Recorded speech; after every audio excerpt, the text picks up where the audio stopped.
ناظرین، آج کے احتجاج میں مختلف پولیٹیکل پارٹیز نے شرکت کی۔ اس وقت میرے سامنے جو شخصیت موجود ہے پشتونخوا ملی عوامی پارٹی کے رہنما ہیں، ایم پی اے ہیں بلوچستان اسمبلی کے۔ سر، آج کا احتجاج کا مقصد بتائیں۔ سب سے پہلے میں آپ کا شکریہ ادا کروں گا کہ آج زیارت کے عوام، ان کی سیاسی پارٹیوں نے احتجاج کا اعلان کیا ہے اور ہم بھی ان کے ساتھ اظہار یکجہتی کے طور پر یہاں موجود ہے۔ زیارت ہمارے صوبے کا سب سے سر ترین علاقہ ہے۔ آج بھی، کل رات کو بھی وہاں -8 تھا، اسی لیے باقی جتنے بھی یہاں راتیں گزرتی ہے، دن گزرتے ہیں، وہ مائنس ٹیمپریچر ہوتا ہے۔ اس مائنس ٹیمپریچر میں وہاں گیس پریشر کا نام و نشان بھی نہیں ہے، کوئی گیس وہاں پہ نہیں ہے۔ لوگ کیا کریں؟ لوگ قیمتی جنگل کاٹ رہے، وہ جنگل جس نے ہمارے ماحولیات کو بہت زیادہ چیزیں دی ہے، جس نے مثبت پہلو یہ ہے، ان جنگلات کی وجہ سے بادل بنتے ہیں، اس سے پھر برفباری ہوتی ہے، اس سے بارشیں ہوتی ہے، لیکن وہ جنگل کاٹا جا رہا ہے، لوگ مجبور ہے۔ حکومت اتنی بے حس ہے، عمران خان کی تحریک انصاف حکومت اتنی بے حس ہے کہ ان کو پرواہ ہی نہیں ہے ہمارے عوام کا۔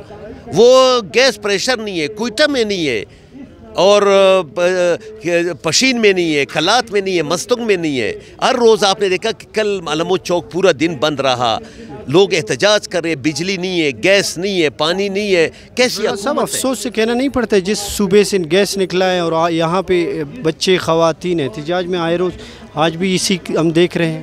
یقیناً دیکھو، سوئی سے 1950 کی دہائی میں گیس نکلا، تمام پاکستان اس سے مستفید ہو رہا ہے، لاہور، کراچی، پنڈی تک تمام پنجاب کے شہروں میں گیس چلا گیا۔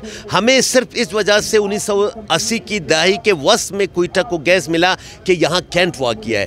پھر ہمارے 4-5 ایسے اضلاع ہیں کوئٹہ سمیت کہ وہاں گیس لائنیں ہیں، لیکن گیس لائنوں کا کوئی فائدہ نہیں ہے۔ یہ آپ کے سامنے زرغون غر ہے، یہاں سے 30-40 کلومیٹر کے فاصلے پہ وہاں گیس نکلی ہے، وہاں دریافت ہوئی ہے، وہاں سے گیس آتی ہے، لیکن ہمارا پریشر نہیں ہے۔ تو یہ حکومت قصداً ہمارے عوام کو اس احتجاج پہ مجبور کریں گے، پھر حکومت سوچے گی، زیادہ لوگ اٹھیں گے، کوئٹہ کے لوگ اٹھیں گے، پشین کے لوگ اٹھیں گے، مستنگ، کلات، زیارت کے لوگ یہ پریس کلب کے سامنے موجود ہیں۔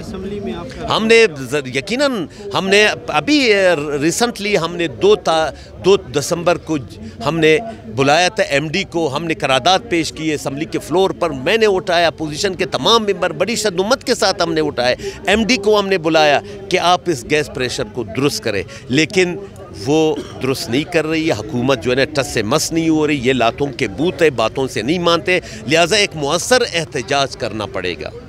Thank you.